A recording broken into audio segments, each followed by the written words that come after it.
Hello, hello. Welcome everyone to Every Strand Counts with me, your host, Dana Wilson. Every Strand Counts is brought to you by Hair Cares Inc., where we believe that every root, every lesson, every experience, every legacy makes a difference in our lives. We are here to encourage holistic living and embrace full self expression. So, on the show, we explore and enjoy and deepen the understanding that every strand counts by featuring conversations with various leaders, authors, speakers, entrepreneurs, and people who have a longing to touch, move, and inspire others with their journeys. So, I am so excited. We have a beautiful guest today.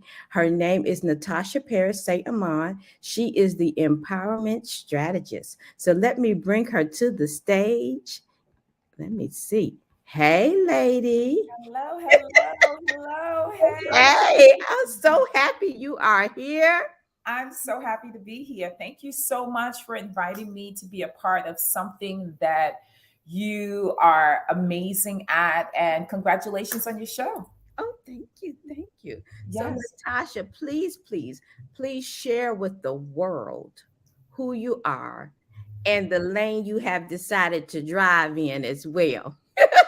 Awesome, awesome. Well, Dana, again, I'm so humbled and thankful that you would have me on your amazing show. And I love the title, Every Strand Counts. Like, let's get it, okay? Very, very impactful. Well, again, my name is Natasha Paris St. Amand. I am a Brooklynite, born and raised in Brooklyn. No matter where I roam, Brooklyn will always be my home. But I currently live in Northern Virginia. I am, first generation Americans to, Haitian parents.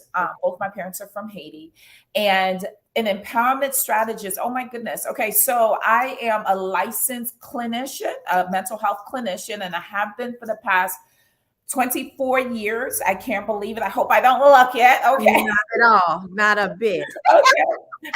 And so I have been for about 24 years, but I come from a background of a makeup artist and a stylist. And for a very long time, I have been that person that really wanted to empower people for their greatness. And not only just for their greatness, but utilizing all of these, great principles, godly principles, but focusing on three areas, right? Their mind, right? From an emotional and mental health standpoint, their money from an entrepreneurial standpoint, because I've been an entrepreneur for almost 7 years. Full time. I felt like I've always been an entrepreneur, like, always had something going on, and always really putting myself forward to support people. And then also their moves, right?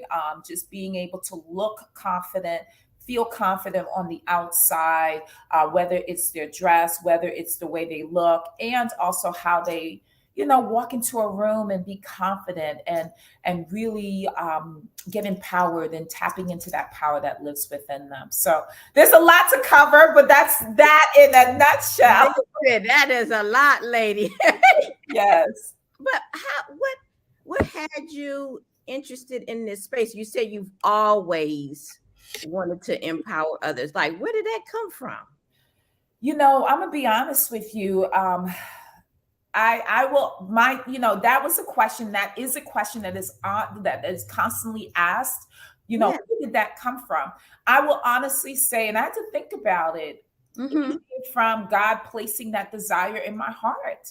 Yeah. It really did, because I've always been that girl. I've always been that girl since I was very young. I was the one that was, really someone in my class in grade school that was crying or upset or being bullied. And I was the one that was pushing the bully away and really Okay. supporting that child or my friend, or even the person that wasn't really my friend, but I saw them hurt.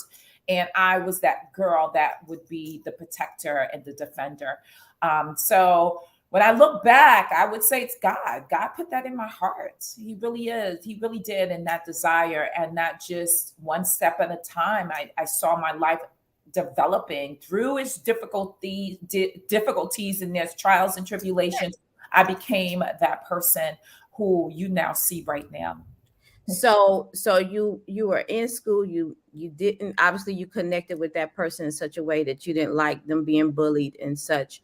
So what had you then decide to go to school in regards to mental health? Oh, okay. Well, I love this story. Okay. So, all right. Yeah. So, my parents, Haitian immigrants, they came to this country wanting to give myself and my siblings a better education. And just wanting more opportunities, like many immigrants that come into this, into the United States, this melting Mhm. pot, right? And so for me, I growing up in Brooklyn, I was an average student, right? I was an Mhm. average student. I was a social butterfly. I participated in different clubs and organizations. And when I went to college, I didn't know really what I wanted to do. At first, I thought I wanted to be a pediatrician, right? And I was like, Yeah. Okay. I'm not good in science, right? Like science and math is not my strong areas, right? Mhm. And so I really started my career in the dancing field, right? So in the Okay. dancing industry, I was a dancer, and then that parlayed into makeup artistry. And my parents were like, "What is this?" And I'm gonna put on the accent. What Yeah. is this dancing?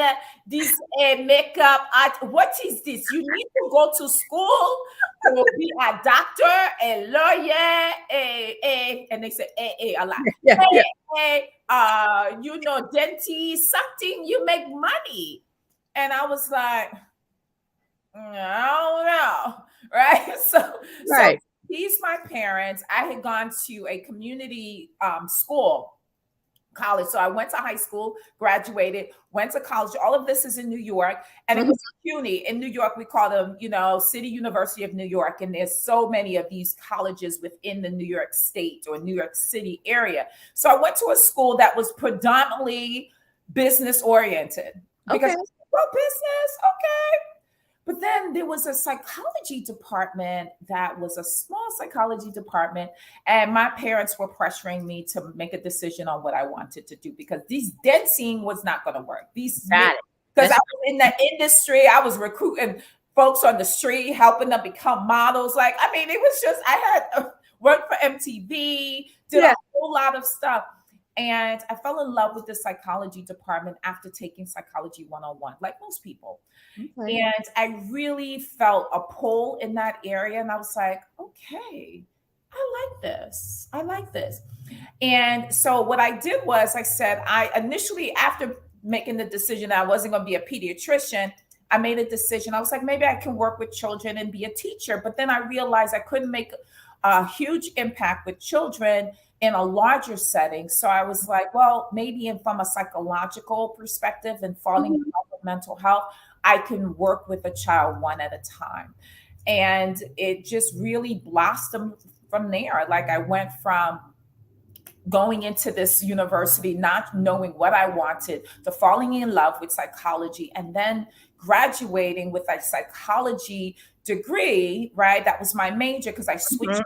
major, and then making a decision to pursue psychology even further. So I ended up going and pursuing my master's degree, and I found myself at Temple University in a master's program, a counseling psychology program, and that just blossomed from there. Wow. So yeah, so that's my background, right? It's funny, but God has a way of anointing our steps and knowing what's best for us because of the plan that He has in store Mhm. at the end of your life. It So it definitely just goes, ties right into this concept that I'm set out to deepen, that every strand really do count, right?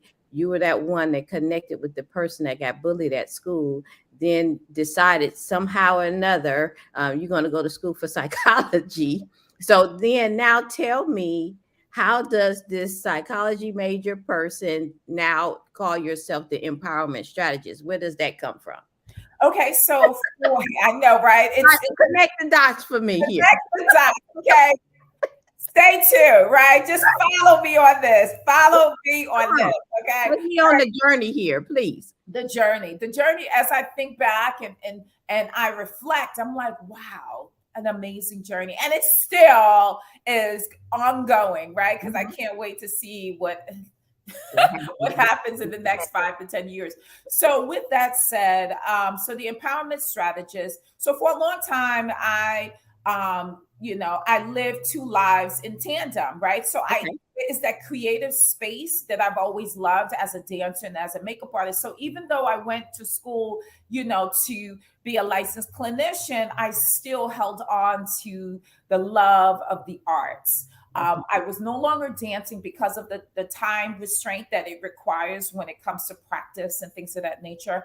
But I continued to do the makeup, and I ended up, working for Yves Saint Laurent and CoverGirl, partnering up with Queen Latifah. Mind you, I had the psychology here and I had the makeup artistry. So in Okay. the fashion industry, people knew me as Paris, right? It's totally my name, Paris. In the psychology, it was Saint Amand. They would call Okay. me my last name.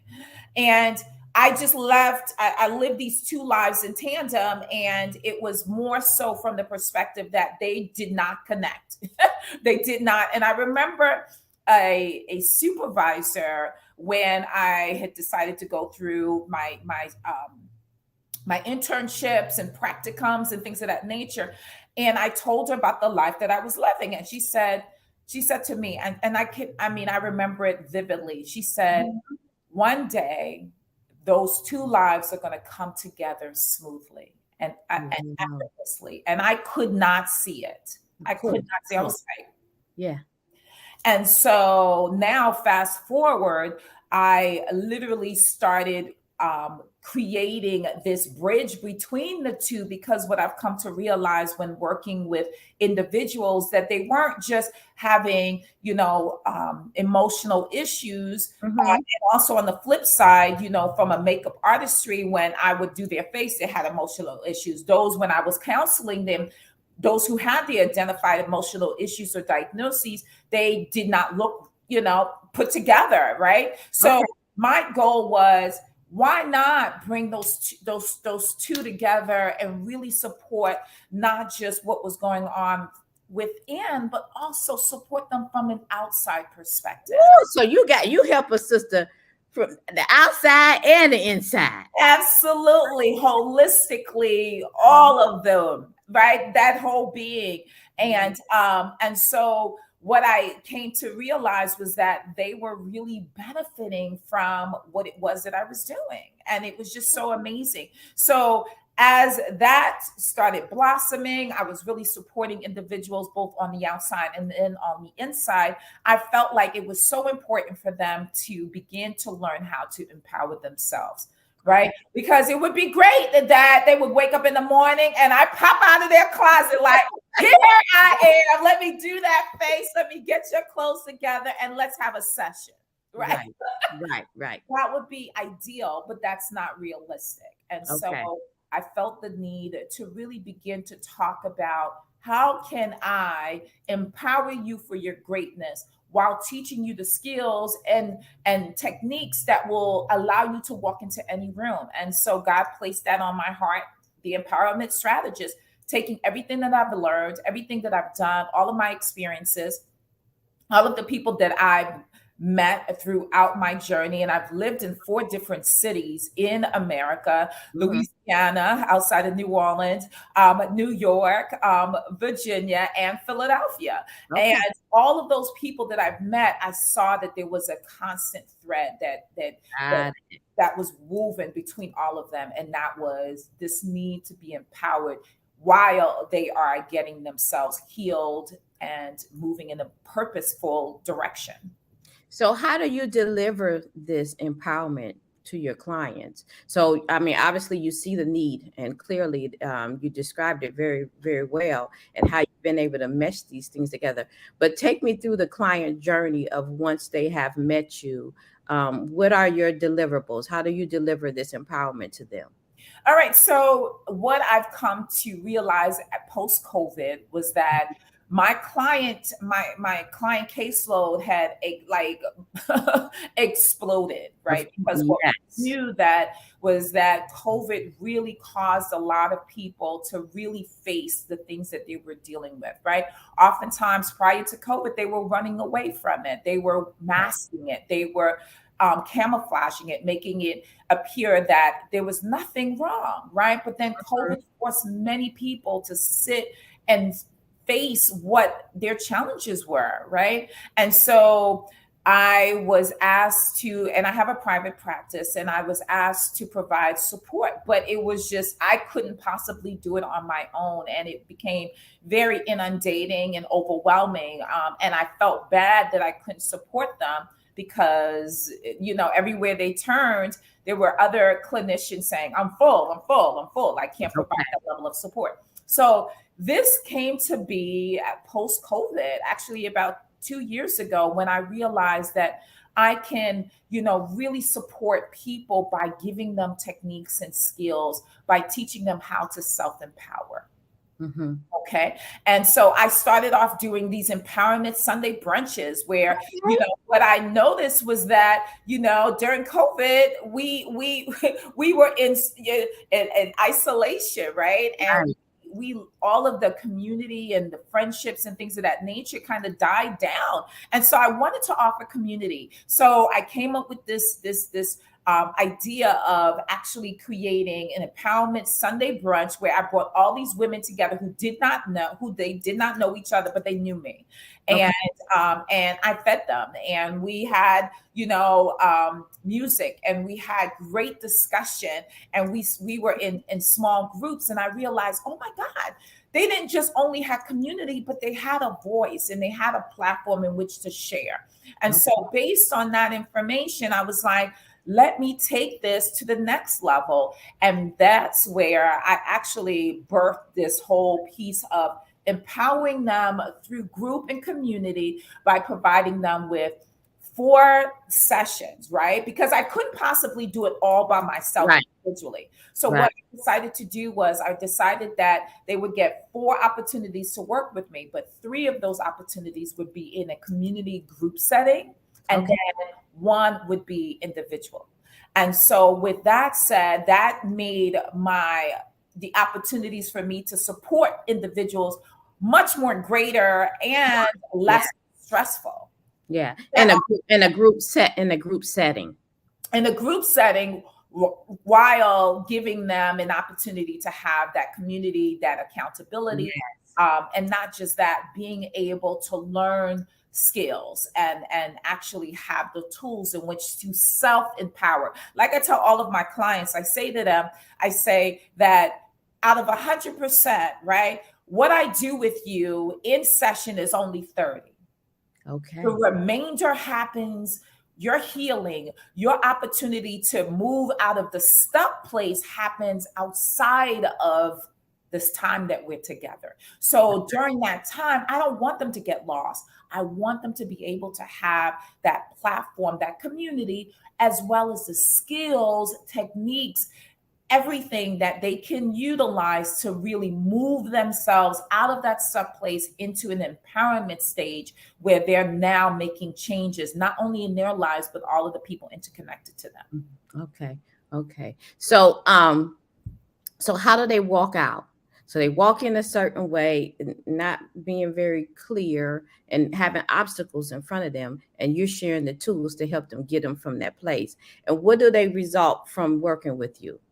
Well, you know what? I'm going to say this. I've had individuals just, send me testimonials of what they've received. They felt more empowered. I mean, even in the first session, just this recently, my church had asked me to join their women's ministry. Zion Church in Glenarden had asked me to join their women's ministry. And I said, okay, absolutely. And as soon as I said yes, they were like, well, we also have this amazing event where we are bringing all these women together, all of the actual church, locations, because there's like 5 locations, and all of us are coming together. I should say it was when they asked me to join was a Sunday, and they told me about this event that was happening on a Thursday. I was like, oh, you mean this coming Thursday? They're like, yeah. Right. And so they wanted me to go up and pray and support women dealing with mental health. Yes. And it was so amazing. And so what happened just from that, I had people coming up to me saying, yes, I need support. yes, I am willing to do the work. What should I do? How can I be connected? I mean, to the point where there's a woman that reached out to me, found where my IG tag and sent me a direct message. Okay. And so I say that to say that I mean, just in those conversations that I've had with those women, they were all like, I feel lighter. I Yeah. feel more liberated. And with all of the individuals that I've worked with over the past few years, doing what I'm doing now in group and also in individual, they say that they've never had someone who actually understands them and not judge them. And also, they're able to take my tools, tapping into that power. And more often than not, they don't know that they have that power that lives within them. And it just takes someone to say, look, it's there. No matter what you've been through, no matter what has happened, no matter what people have said about you, you truly are powerful. And once they tap into that, oh my God, they've been able. I've had a young woman come to me and say that in her network marketing business, she was able to have more sales than she's ever had in Wow. the past 4 years that she was with that company, based on my 6-week time with her. You Okay. know, another young lady I'm working with currently, and she said to me, she said, all of the things, the self-sabotage work that she was unconsciously doing Mhm. now has been identified. And now she is intentionally making a decision to think about what she's thinking about and also moving out of toxic relationships. And she said that her relationship with her mother has gotten better. I mean, it just blows me on the impact that my work is doing. Perfect. Wow. So do you have any kind of events going on right now that people need to know about that want to tap into some of this this empowerment that you Absolutely. Yes. Perfect timing. Okay. Perfect timing. So I have an event. It's called the 3-day massive challenge event, where Okay.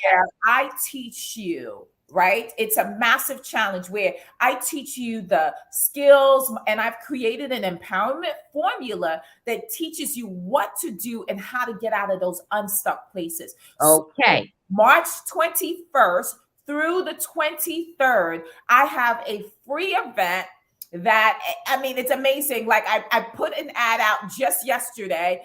It Mhm. posted throughout all of my social media platforms at 1 o'clock yesterday. And I looked on there and I have 35 people signed up.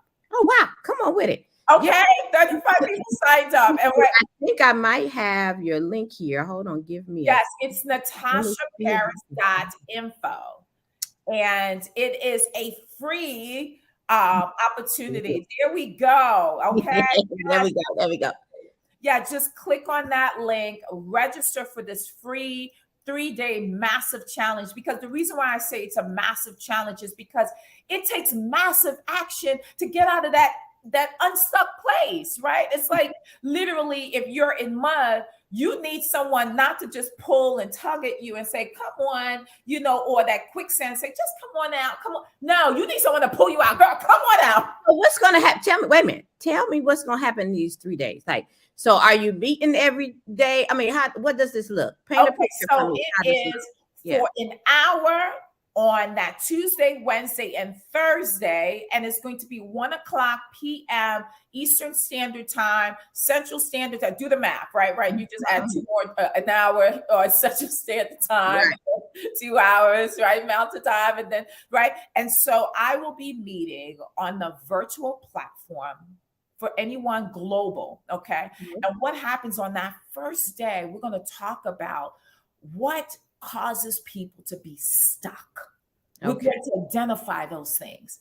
On the second day, we're going to really jump into the understanding of how the body works, right? And as it relates to what you think about creates a feeling then creates behavior. And then talking about my formula for getting unstuck. And then on the third day, we're going to really talk about, right? We're going to talk about really how to go after those big money bucks, right? Right? Because we want to get to a place where we're unstuck, but we also want to be able to really generate income. And we want to look at our lives and find what is our purpose, right? What Ooh. for moving in directions of wealth building, of healing, and not just healing, but also in the place where you feel like you can conquer anything that you touch and go into. So that is on the third day. And then also, with that said, I have an opportunity for you to, within that, you can join VIP. VIP is amazing. Okay, so it's a free. Tell me about it. And like VIP, you come in for free, but upgrade at $97, where I actually bring you on the empowerment stage and I counsel you in front of everyone. Wow. So I counsel you. You actually, in addition to that, you get all of the recordings. In addition, you get my book for free. I about the book. Wait a minute, because we didn't even talk about no book. You ain't tell me you was an author. So tell me about that piece. What is this book? I am now an author. As of this year, 2023, I released and launched my book. It's titled Resetting Your Mind, Your Money, the seven principles of resetting your mind, money, and your moves. It starts with a decision. Okay. Oh, wow. That is the title of my book. It's been doing exceptionally well. And those who join in as a VIP, they get a copy of my book. And I have a workbook that dropped as well. So the workbook is in conjunction with the 7 principles of resetting your mind, money, and your moves. Oh, you're doing a lot. Yes. So they get all of that in the VIP membership. Amazing. Okay. This is now. Tell me, how else can people get in contact with you, Paris? Yeah, absolutely. So you can go to Natasha Paris for you. So the number 4, the letter U on my IG. It's also on my Facebook, and also Natasha Paris for you on my YouTube page. Okay, perfect. And I'm going to actually drop that information in the comments as well so that people can get right to you. Thank you so much, Natasha Paris, for being here. And your hair looks lovely, my dear. Love. Oh, you want to know who my lactation is? Do you want to know? All right. Inquiring mind. Right. Great. It's Miss Dana. Okay. She does an amazing job. I've been going to you since I moved to this area. So almost 12 years. I know. And look, I met her in Northern Virginia. She now lives in Richmond. Guess who travels? I travel an hour and a half to get to where she is. And she says, I'm moving to South Africa. I'm like, girl, you book my flight. Come on with it. Because it's not just about her technique. You know, I'm bigging you up, but it's not just about your technique, but it's about your warmth, your authenticity, your ability to be present when I am sitting in your chair. And also, more than anything else, well, equally important, she's quick. Okay. She's quick. And so she has this hair, right? I've cut it twice and she maintains my hair and my scalp. So let me just say this. If you are not connected to Miss Dana in some way, some form of fashion, you are missing out. Oh, girl. You are missing out, because she just not only does your hair, she really supports your soul. So I'm so grateful. Oh, that was so nice. I am so grateful for our, friendship, and you being my loctician, and you having hair cares every strand counts. So this is exciting. Thank you. Thank you so much for being here. And I will see you soon. And I'll put your information in the chat so that everybody can reach you and register for your free event that you're having going on, so they can also find out more about you and what you offer. Yes. All right. I'll talk to you later, my dear. Thank you so much. Have a great one. Bye. Bye-bye. All right. Thank you guys so much for joining this conversation with me and Natasha Paris. And please stay connected and feel free to visit my website to see some of the things that I'm up to, and to find out more information about our guests will also be on the site as well. And stay tuned for more of these conversations, and I will see you next time. Goodbye.